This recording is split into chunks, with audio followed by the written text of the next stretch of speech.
Inflammation is the protective reaction of vascularized tissue to local injury. Acute inflammation is the early, almost immediate reaction of tissue to the injury, and it is the first phase of wound healing.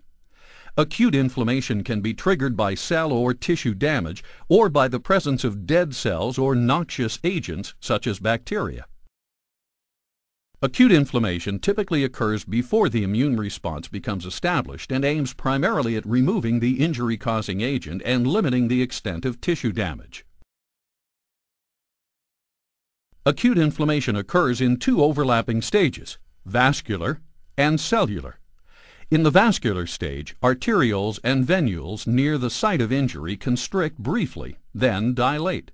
Dilation promotes congestion, while an accompanying increase in capillary permeability leads to the movement of fluid into the affected tissue, resulting in the 5 classic signs of inflammation: redness, swelling, heat, pain, and loss of function.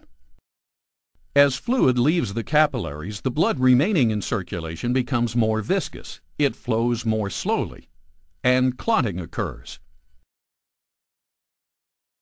The cellular stage of acute inflammation is initiated by the movement of phagocytic white blood cells, or leukocytes, into the area of injury. The leukocytes begin to adhere to the vessel wall, and then, in a process called emigration, squeeze through the wall and move into the inflamed tissue. The leukocytes wander through the tissue, guided by chemical signals in a process called chemotaxis. The cellular stage culminates in the leukocytes engulfing and degrading the bacteria and cellular debris in a process called phagocytosis.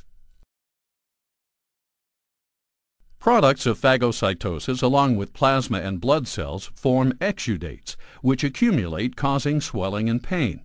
Exudates are composed of serous fluid, red blood cells, fibrinogen or tissue debris, and white blood cell breakdown products.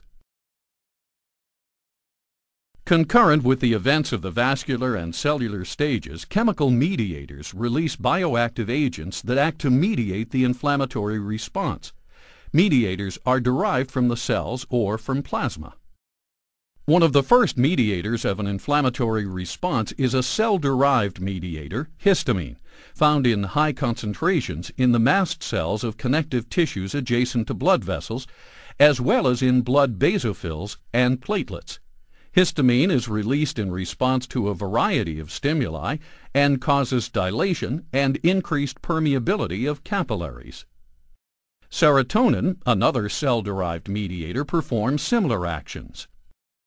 The 3 major plasma-derived mediators are present in the plasma in precursor forms that must be activated, usually by a series of proteolytic enzymes. The kinins increase capillary permeability and stimulate pain receptors.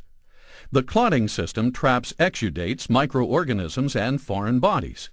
The complement cascade causes vasodilation, promotes leukocyte chemotaxis, and augments phagocytosis.